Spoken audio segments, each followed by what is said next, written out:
Bienvenue avec le site infocaf.com. Nous allons vous présenter aujourd'hui les formulaires de demande d'aide au logement. Donc, qui se présentent sous forme de 11 pages en téléchargement. Donc, on va vous les présenter tout de suite. Donc, tout d'abord, la demande d'aide au logement elle-même.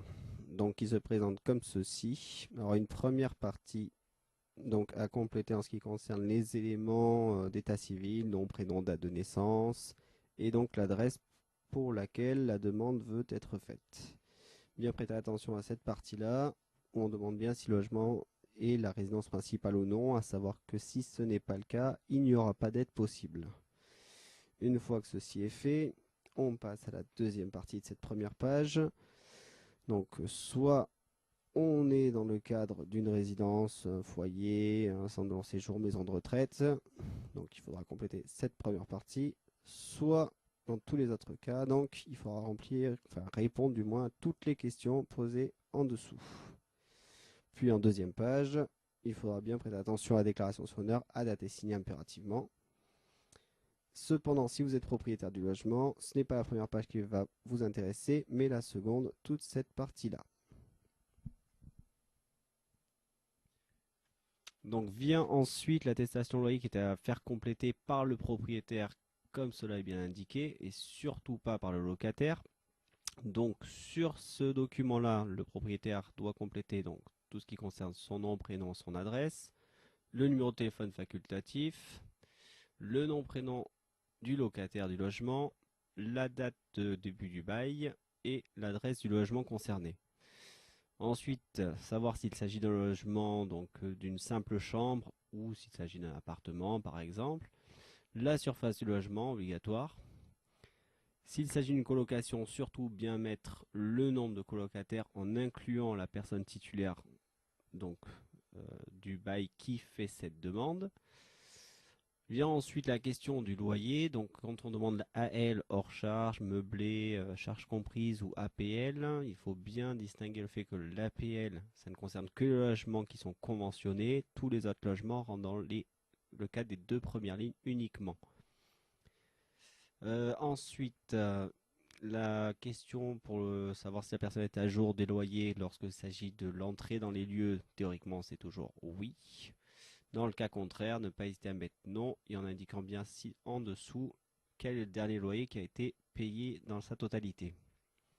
Il faut ensuite faire bien attention à la question ici dans laquelle il est demandé si le propriétaire veut recevoir ou non l'aide au logement directement sur son compte. S'il coche oui, il faudra qu'il remplisse le document suivant qui s'appelle la demande de versement direct et joindre un RIB à son nom. De toute manière, c'est bien indiqué, donc il n'y a pas de raison de se tromper. Si ce n'est pas le cas, il cochera donc non. Et bien penser à indiquer si le logement répond aux caractéristiques de décence qui sont énumérées juste en dessous. Donc si c'est oui, pas de problème. Si c'est non, attention, il n'y aura pas de droit à l'aide au logement. Document suivant, la déclaration de ressources annuelles. Donc selon l'année dans laquelle on se trouve, il s'agira donc de 2009, de 2010 ou de 2011, etc. Donc bien se renseigner auprès de sa CAF pour savoir quels sont les revenus pris en compte pour l'année en question lorsque l'on fait sa demande. Donc toujours bien remettre son numéro de locataire si on en possède un bien sûr, le nom, prénom et l'adresse du logement que l'on occupe. Le numéro de sécurité sociale reste facultatif, donc ça, si vous ne le mettez pas, c'est pas bien grave. Remettre ensuite le nom, prénom et la date de naissance est impératif.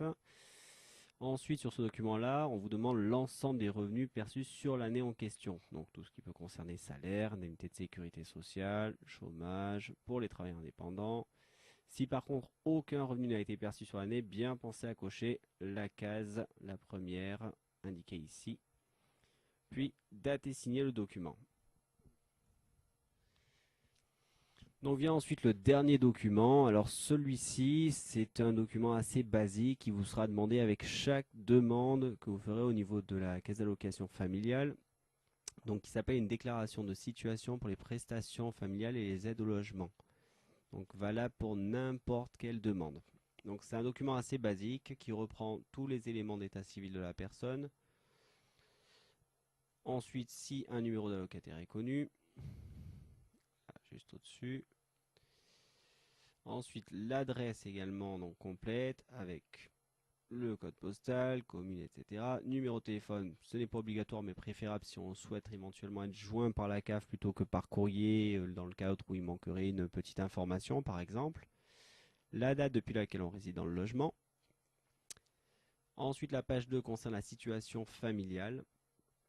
Donc, la première partie, si vous êtes en couple. La deuxième, si vous vivez seul. Attention pour les personnes célibataires, bien penser à cocher la dernière.